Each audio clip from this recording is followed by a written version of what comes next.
On tonight's preseason game on August 11th, 2017, I looked at Derek Barnett, TJ Watt, and Patrick Mahomes. Now, what I saw from between Derek Barnett and TJ Watt, I'm going to focus on them first because they're the two pass rushers. I was honestly surprised. I actually preferred Derek Barnett's performance over TJ Watt's performance. Now, TJ Watt obviously is related to JJ Watt. And one thing for sure, when I look at TJ Watt, his brother plays D-end in a 3-4, and sometimes they move JJ Watt around. But ideally, when you look at TJ Watt, they put him at outside linebacker, and obviously that's his position. It makes sense. But when you also look at that, when you put TJ Watt on the outside linebacker versus his brother, who's an defensive end in a 3-4. So when you look at that, I thought that was pretty neat just to see that, because obviously we might have already known that. But usually players that are related to other NFL players that play in a different position are usually very athletic. I look at Vontae Davis. Vontae Davis I find to be very athletic simply because he's related to Vernon Davis, who plays tight end. So I see there's like a thing right there. There's a lot of ability right there. Or Martellus Bennett, Michael Bennett is a defensive end for the Seattle Seahawks, and they got Martellus Bennett, who's currently the tight end for the Green Bay Packers. Those are some things that I enjoy looking at. Or Randall Cunningham, if I want to really get old. If you don't know who that is, he was the Eagles quarterback for a while. He was also the Vikings quarterback and the Ravens quarterback for a season. But on the Vikings, he played with Randy Moss and Chris Carter, and they had that spectacular offense right there.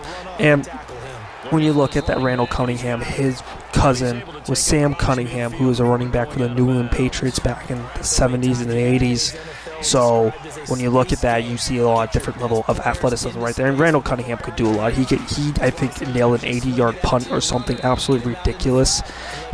They would nail stuff like that. And obviously that's what I see. And obviously when it came to TJ Watt sacks, I just thought they were either quarterback mistakes. One of them was kind of this option play action, I think. It might have been a design play action, but ideally he got a free shot on the quarterback right there, obviously, because they left him wide open. Probably the quarterback didn't get out quick enough. Then you have his one sack where I believe it was Josh Johnson ran up and then he just went to the left and just tackled him. And it was just kind of a bad kind of move he thought he could do. But I think those were really more mistakes on the quarterbacks of the New York Giants versus actually TJ Watt making a great play.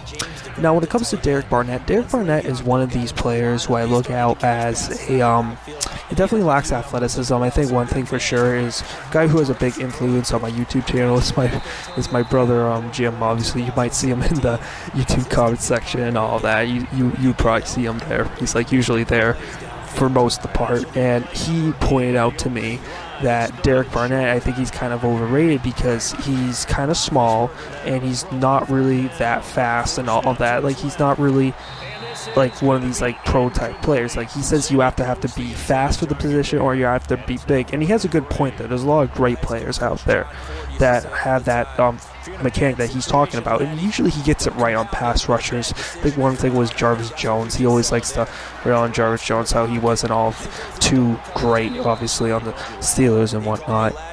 And when you look at that, I look at Derek Barnett, so I'm looking at this guy who's a little bit undersized and he's not necessarily that fast, and I actually thought his performance was better than TJ Watt. Now obviously TJ Watt didn't have a terrible performance, but when I look at Derek Barnett, he had a nice swim move right here, and he also went to the outside. Usually the one thing about college pass rushers is, and this is another thing that Jim actually pointed out, this is one thing I learned about it, is they usually just run around the tackle. They just run around the tackle. They don't do anything fancy. That's my big issue with college pass rushers, and you do see it out there, where they run around and then they hit quarterback and whatnot, and it's really just not like proper. It's just not professional. It's not very, you'd say, impressive, or just something that you wouldn't see very good at the NFL level. So usually they would have to be more polished. What I saw from Derek Barnett, I saw a nice swim move right there. I also saw him pull around the guy and all that. He just didn't simply do all that, and I was far more impressed by Derek Barnett than TJ Watt. And when it comes to his argument, when it comes to athleticism at the position of being a pass rusher, let's just say being an outside pass rusher, so a Von Miller, a Khalil Mack, think of those guys, you would have to have speed or you're going to have strength, and that's usually the case. If you look at the high picks in those drafts, they usually have a lot of speed, they have a lot of strength, and then you need to have one or the other.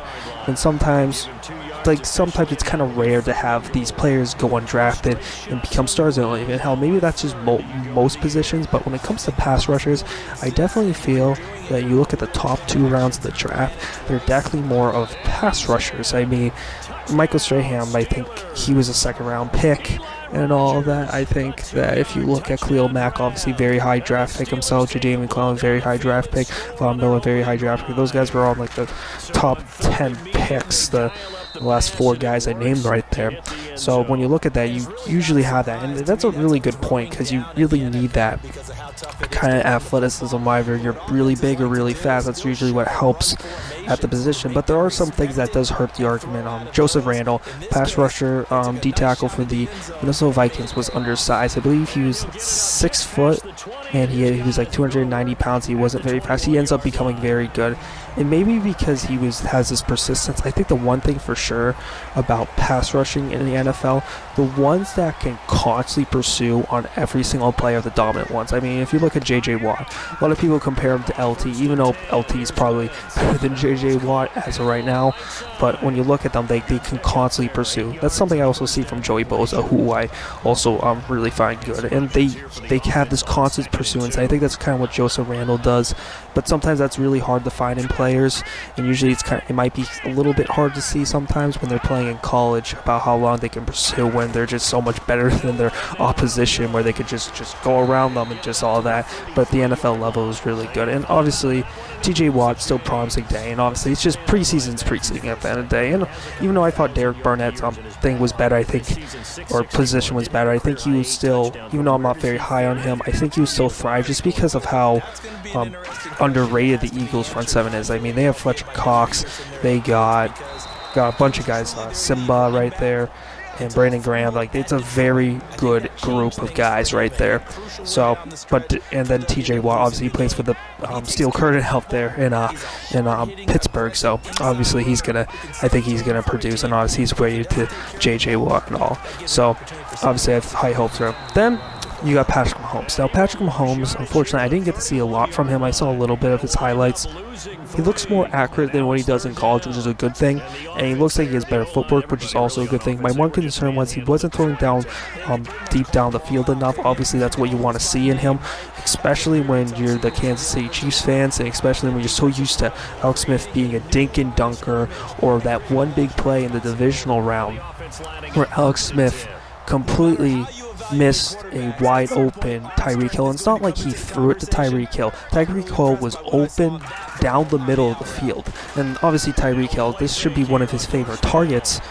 And is his favorite target. When you look at Tyreek Hill, wide open the play, he didn't even look at him during the progressions. Did he even look at him? That's a big issue right there.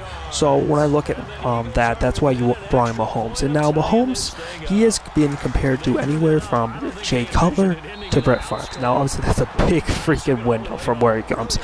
Mahomes is an athletic person. He played baseball. Another great trait to tell if some player's athletic. If you know, Russell Wilson was also drafted in baseball. I believe he's a Texas Ranger, I want to say. So they usually have to ask him. So I clearly see that from Mahomes.